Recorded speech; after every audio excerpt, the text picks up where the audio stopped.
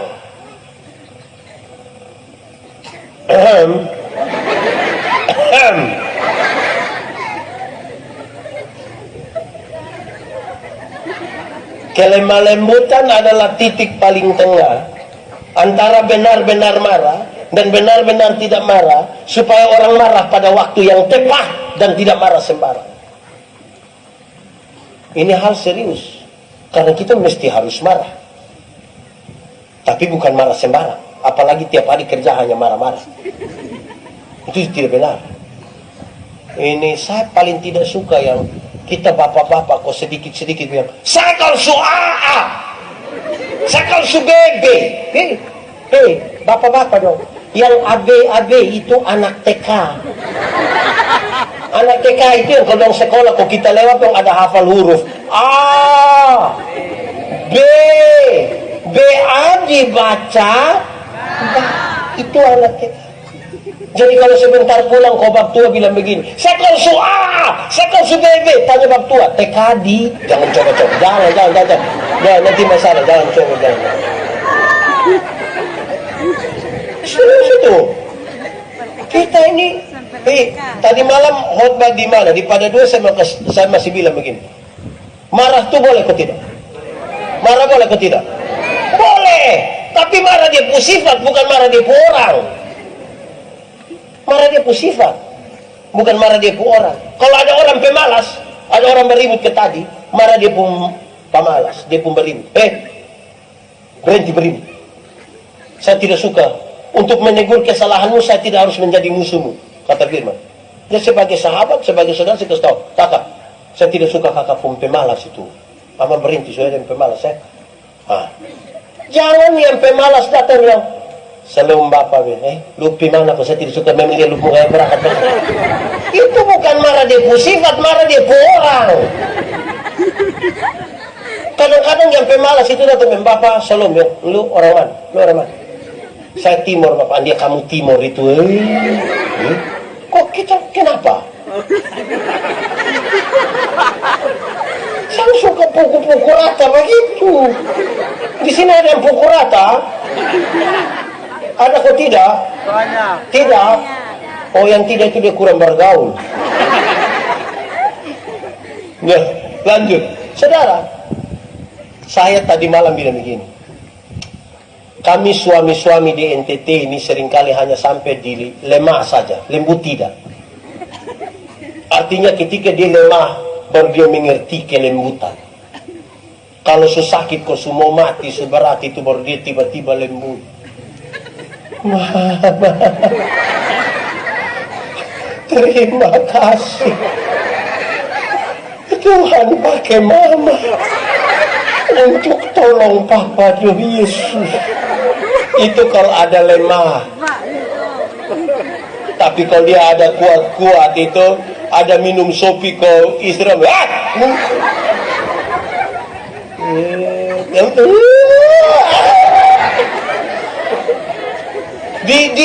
Di Sabu ada, di Liae, di ini ibadah.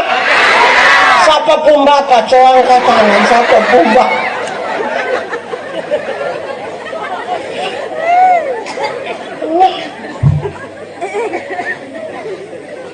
Oke, seberapa?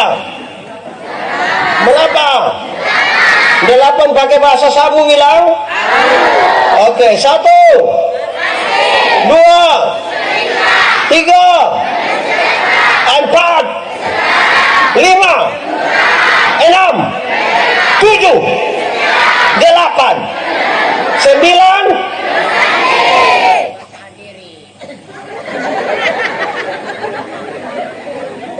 Saudara, kuasai diri. Dengar, ini kita bicara roh nih Bu.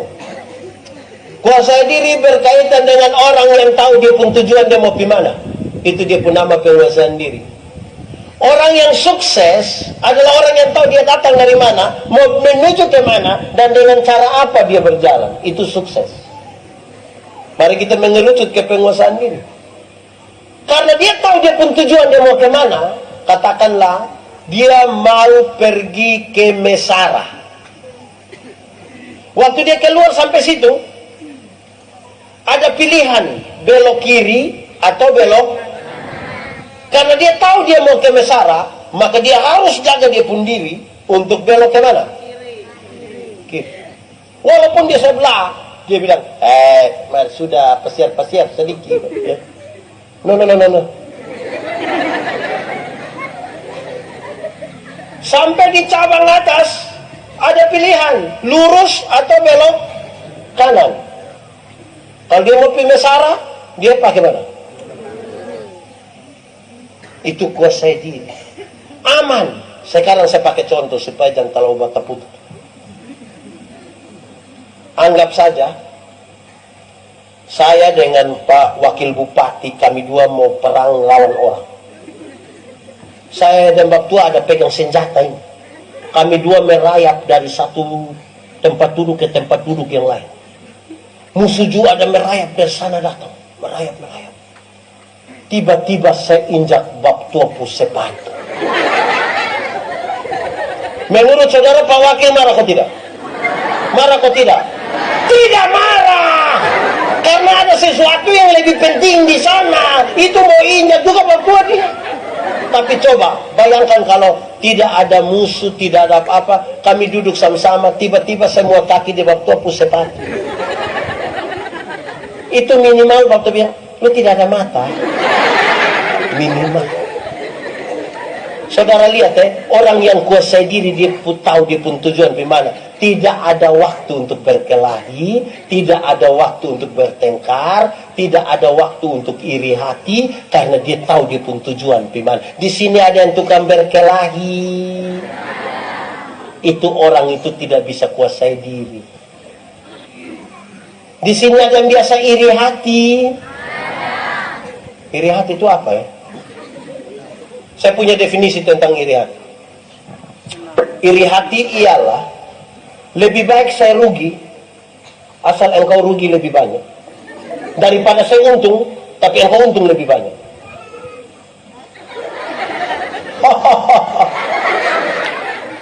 Saya pakai contoh. Ada dua orang yang tukang iri hati, dua-dua berdoa kepada Tuhan. Karena Tuhan tahu orang dua tukang iri hati, Tuhan suruh malaikat, bila malaikat bilang dan dua. Malaikat bilang begini, karena kamu dua tukang iri hati, maka satu saja yang boleh omong kepada Tuhan. Tapi yang tidak omong akan dapat 2 kali lipat dari apa yang diminta oleh yang omong. Di antara kamu dua siapa yang berani? Woi, dua-dua tidak mau. Ini bahaya. Saya minta kaya, biar dia lebih kaya.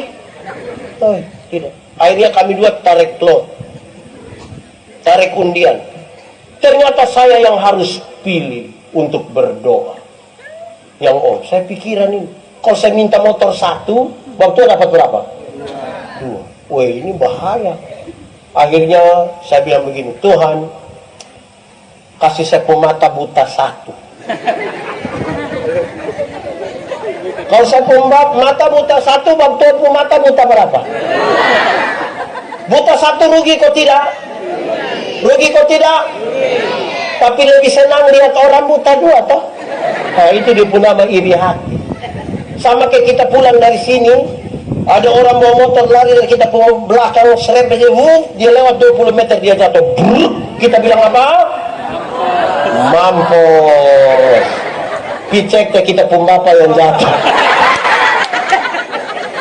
Senang sekali lihat orang susah dan susah sekali lihat orang di Sabu ada. Banyak. Ada. Banyak kok sedikit. Awi. Orang lain yang beli motor dia yang tidak tidur di rumah. Cek dulu, cek apa? Tahu dia kredit kok. Orang iri hati itu kalau tinggal berapat-berapat itu, yang sebelah mau tumis sayur ini, dia kas panas minyak taruh bawang, kan pasti. Yang sebelah itu tidak mau kalah, dia kasih tahu anaknya kas panas minyak, kasih panas minyak sepanas. Ada dong kasih tahu bilang, mama bawang tidak ada. Mama bilang, sudah, lu ambil aku percik-percik begini, itu tidak apa yang penting. Anda bayangkan kalau orang hidup macam begini ini. Tolong, ada apa-apa tuh kuasai diri, bisa kok. Dulu itu ada zaman Porkas, tahu Porkas? SDSB, tahu Yang lain di sini kita tahu ambak pasal. Ada satu orang ini dia dapat ini 10 juta waktu itu. Dia terlalu senang. So dingin begitu, dia buka dia punya jaket, dia putar-putar begini baru bakar dia punya. 10 juta waktu itu bukan uang kecil. Setelah dia bakar habis baru dia sadar. Ternyata itu kupon ada di depo jaket.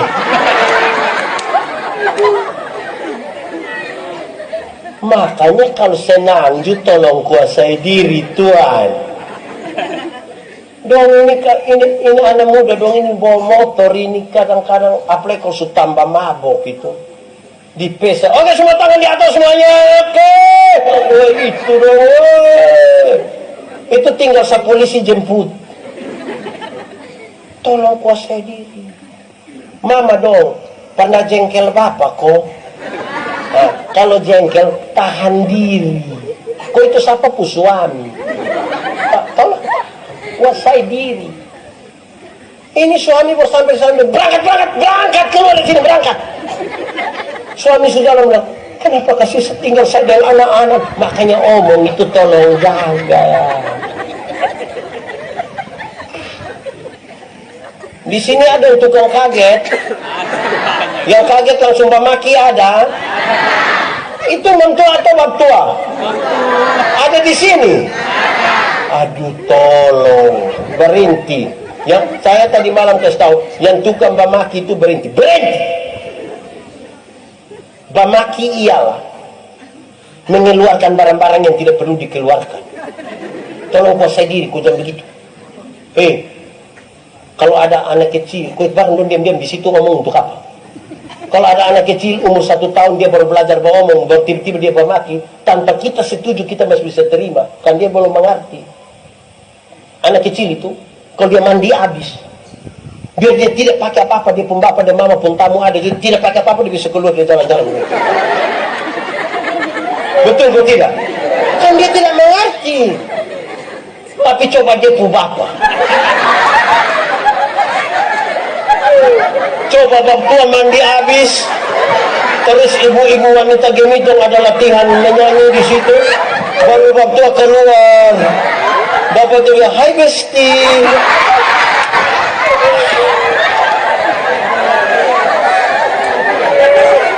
Jadi ada apa-apa tuh tolong kuasai diri dulu. Bisa kok? Bisa kok? Oke, sumber apa? Ehim. 2, 3, 4, 5, 7, 8, 9. Saudara lihat. Tolong kuasai diri, tolong kuasai diri.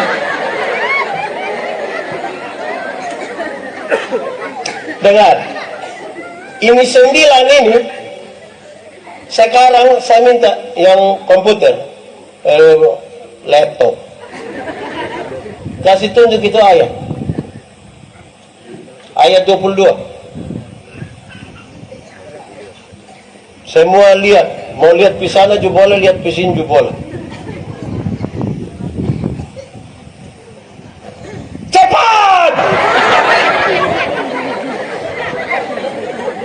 Ayat 22. Galatia pasal 5 ayat 22. Saudara baca sampai kata kasih 1, 2, 3. Tetapi barang ialah kasih. Cukup. Kuasai diri.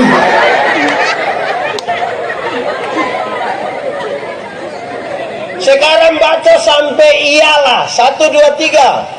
Ialah. Sekarang baca sampai roh 1, 2, 3. Sekarang baca sampai buah 1, 2, 3. Sekarang saya mau tanya saudara, kata buah tertulis 2 atau 3, 1 atau 2? Tetapi buah roh berarti hanya ada 1 buah dengan 9 bagian.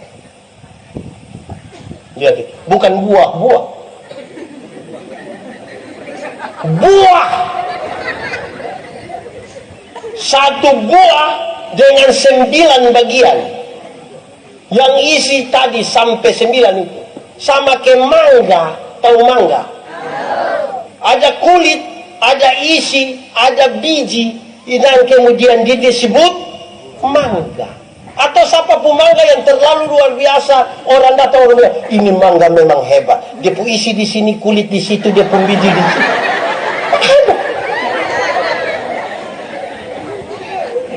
Buah 1 dengan 9 bagian.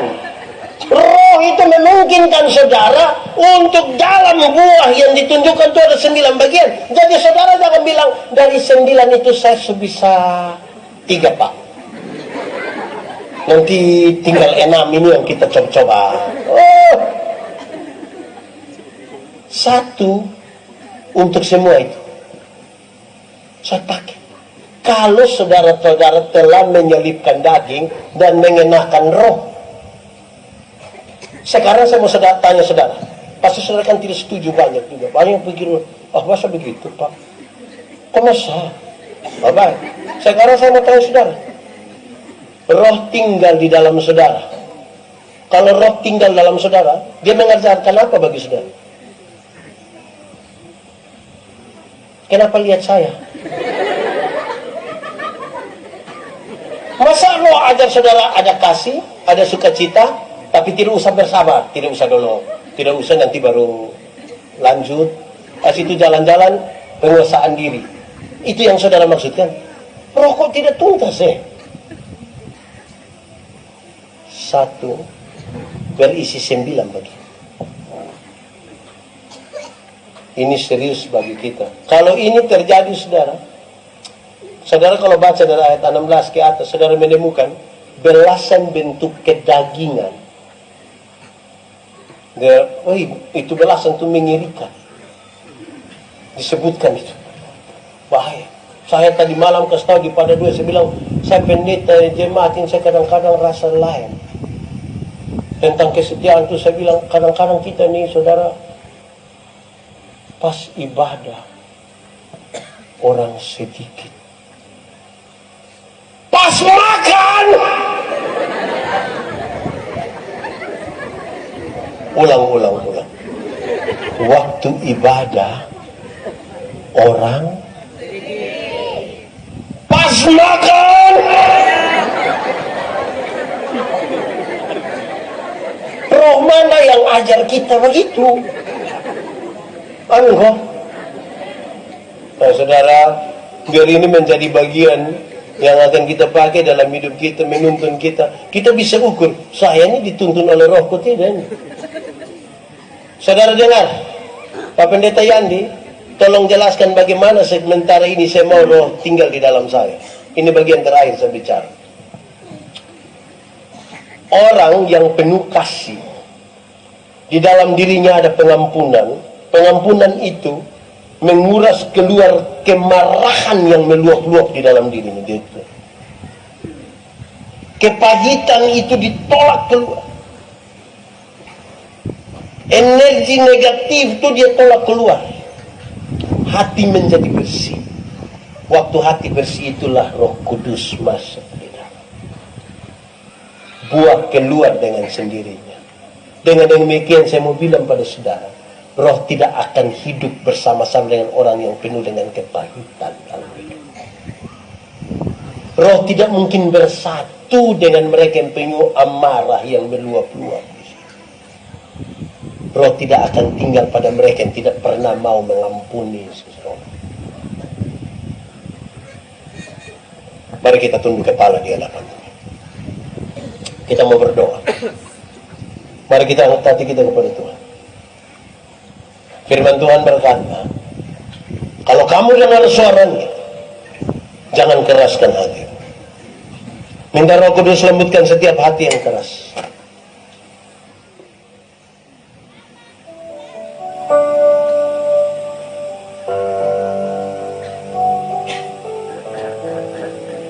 Kau hiasi kehidupanku dengan kemurahan-Mu. Kau rancangkan masa depanku penuh dengan harapan. Aku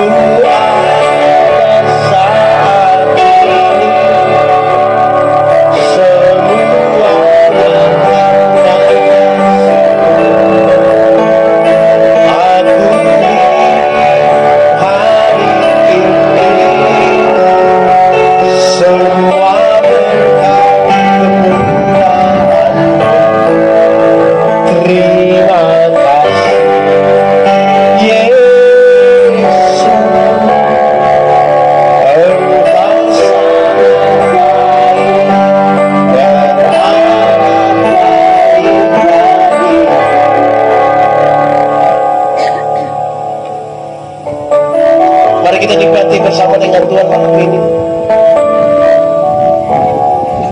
Kalau ada hal yang ingin kita sampaikan kepada Tuhan malam ini, biarkanlah Buka hati kita, Roh bekerja di dalam, membantu kita menyatakan apa yang tidak terkatakan dari mulut ini.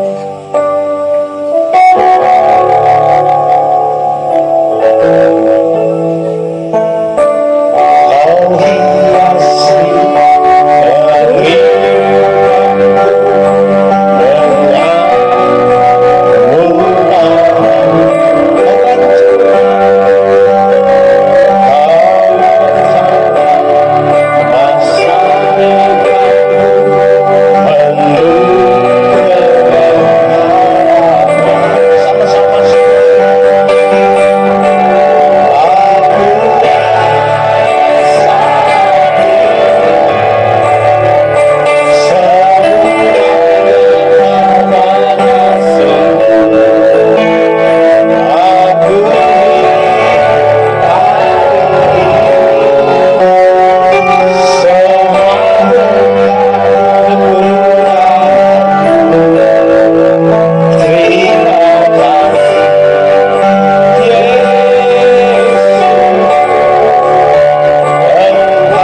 sesuatu dari Tuhan, yang mau supaya firman ini tertanam di dalam hati,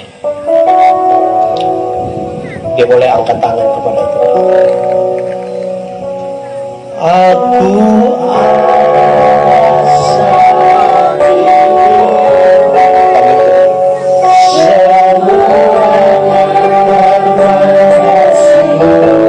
aku hidup hari ini.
Yesus yang baik, curahkanlah roh-Mu di dalam kami.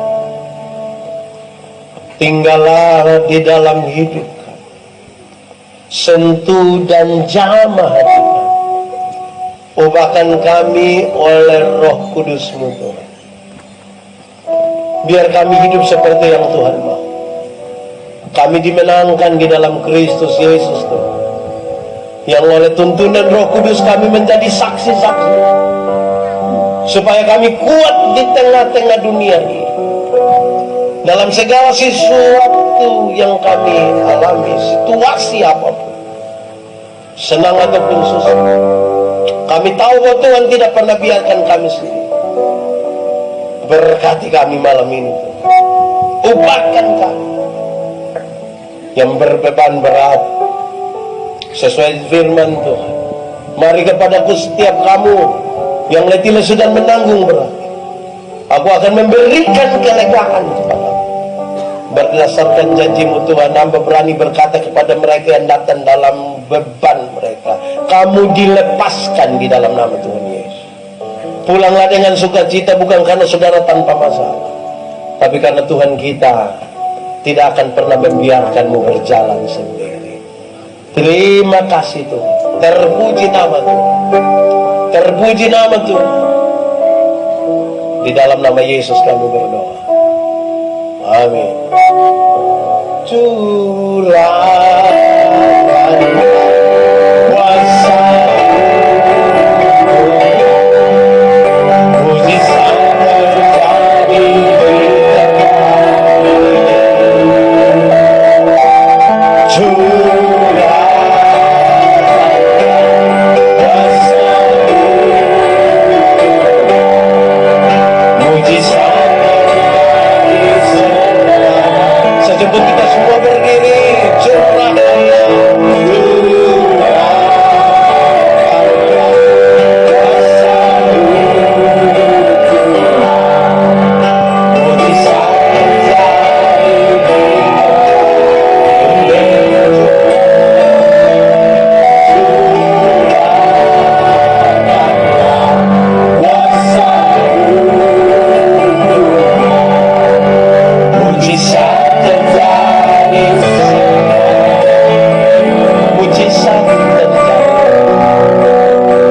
memberkati saudara-saudara. Amin.